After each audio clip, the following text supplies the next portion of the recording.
Good morning.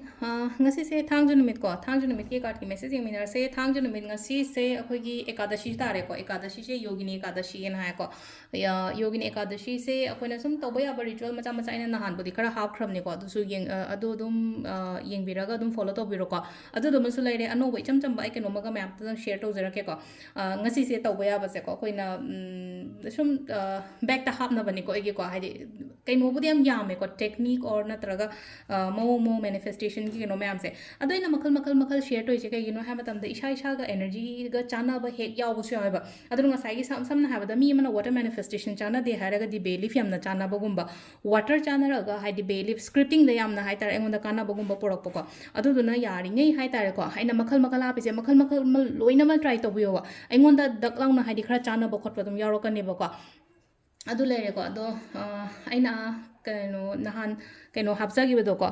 sigi akhoi gi moti shangkum ba se hadi pe shang sha gi na phai hai ko ado si se akhoi gi store da kai da dum la ga ying bi ba ya ga ni ko ha ying bi ba ya ga ni order to rasu ya ga ni ko si se baza da phangi phang den hai bem ya ko adu ga akhoi na sigi se ganeshang se angang gi ni am phai ko se angang gi like tom table ne se tham ba gi ni ko si se adu na angang gi na ganeshang se ko hadi si ma su kat pi ra ga angang gi like tom table gum ba kai gum da tham bi ko sima le re ko adu ga aina nga sai si sin na han gi do ogre ko ado se hai ge se coin se ko coin taruk ama heta logera ko yaragadi adi engonda kem option leitre ei lam khadang lape baza sapa ko pharak tae natraga engonda leitre na khalase ba ko coin sida ina taruk logjai se ko coin taruk khatang sumaina aigi kaino sida hapa metal taruk ni koina se loise ko metal taruk se koina kori ama lere ko pithra am lere ko sida ado sina chandi aseng ba lere ko sana di hapa keno tawdina sana coated kumba leiba hadi coin gumba dum leina ko sana dak sana coat to ko ado sana happy ra so ko sana gi coin gumba leira gadi sana asaba na ta sana gi coins to oina taw kadam ni ba coins taruk ko sina koina yot ni ko masina sisina normal steel ko ataragadi metal taruk surena ko metal taruk ki smaina ama sembi raga ko aduga yellow pouch ama da kai da hapena ko adunga si ekadashi numit da ko aigi keno da happy oba aigi aina nuti gi pura chatli ba purse ta kai da hapa adi yum da thammo kholo haibana taba aina chathok khotok tori ba aigi bag to da ko mai tar happy ba yellow machu gi keno se ko 6 hai se ko sai 6 is a number for venus ko venus ha ga di luxuries ni na do hadi pesha nu sa wa ta pa da ba khota ba dum ba mayam do na aduga na coin taru khatang lo ga si sima to bi ba ko ado amta engon do options scam ta leitre na khala se ba ayo paisho leitre coin se ka da ri thiru do no ko to no khang dra ga di ko any coin silai se ko sida lady ba mayam se mix up to ro ga le se ko sida gi dum taru lo tho ha po ko hadi keno to de de have leira ga di happy ro ko hadi leira ga di copper phang ga di copper happy ro chandi gi already coins kumba yum da lei ko le ha ga di happy ro ko adong sa ai gi na show gre ko po chema ka hadi engon da leiram ba mayam do taruk shubai da mak da ina metal taruk ko ina ha pe ko metal taruk se shudra ga so metal ani hum di shuna ba di to biyo ko sima sungsoi soi na to biyo ko hadi si sina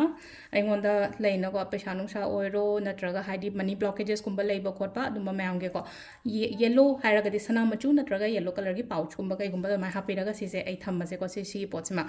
ado kaino ko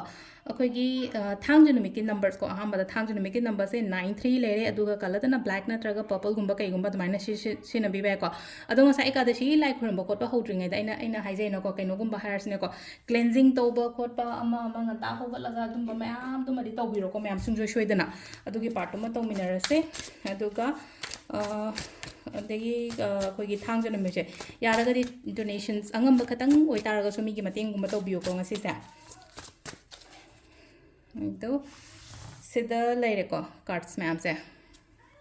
card number 1 card number 2 अदुगा card number 3 को अहम बखनसिरा अनि शुभ खनसिरा नत्रगा अहुम शुभ खनसिरा मखल से को first card खन बंगा येंगा से को first card खन बंगा गी ओइना ला इसे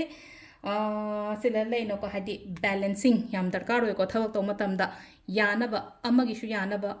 यानबा को मी ममांग दसु यामना हाय तार को फजना लेइबा ओइना सु ओइ को अदो हादि मी आइगोंदा प्रॉब्लम्स फना लेइरगा सु लेनो को म्याम ममांग दरि शो दि तौथोपि गनो सिगी पोचे को अदुगा लेइरिबा पोट सिंग से हादि इमोशनली यामना हाय तार को हादि डाउन गुंबा गै गुंबा चटपे यादे को आइना म्याम ममांग सिदा को यामना कितंग प्रैक्टिकल ओइना शो तौबो खोपो सिदा ने किंग हारगदि निंगथौना मथाइ नुंगाइतन लेरगदि कइनो तौरेना को अदुदुना सिदा लेना को हादि याम काइना शो तौबो ऑलवेज कंट्रोल योर इमोशंस अदुगा पोचिंग से बैलेंस तौरगा चटलो अन हाय को से नंबर 1 खन बंgai योना हागदि नंबर 2 को